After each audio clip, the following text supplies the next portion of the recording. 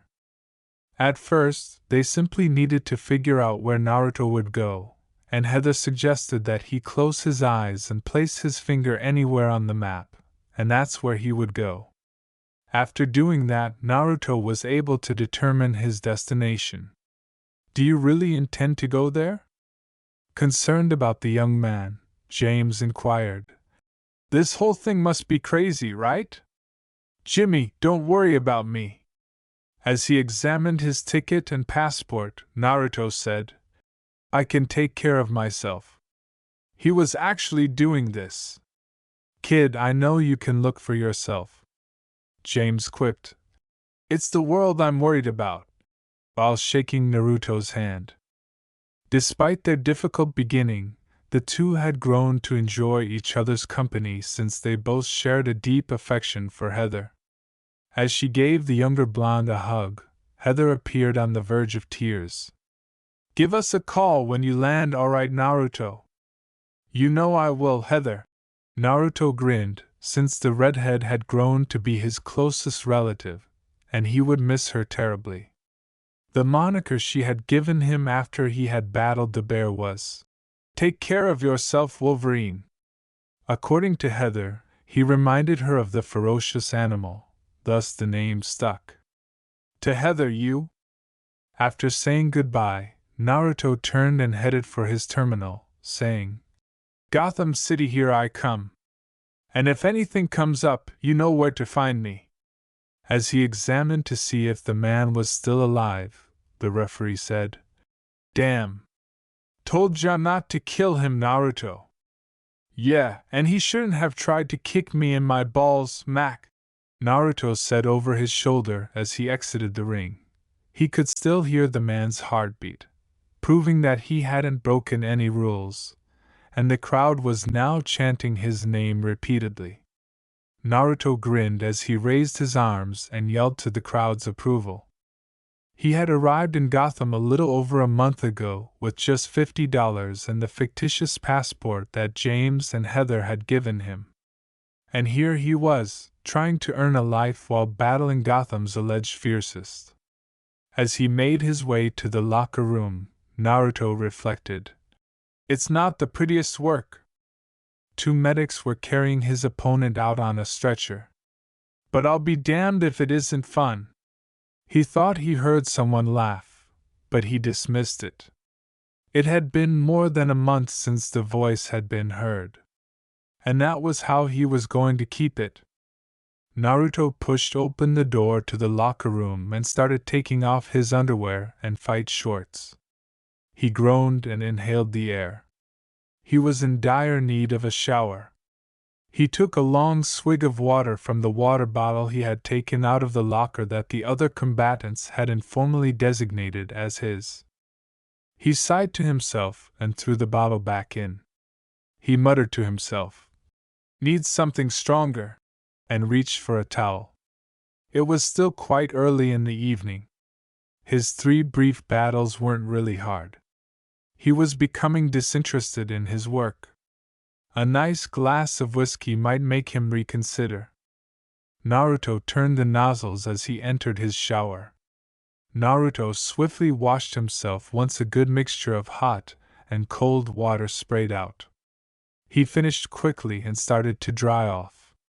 To check for texts, he took his battered, ancient phone from his locker. Naruto read it after realizing there was one. "Have you finished yet?"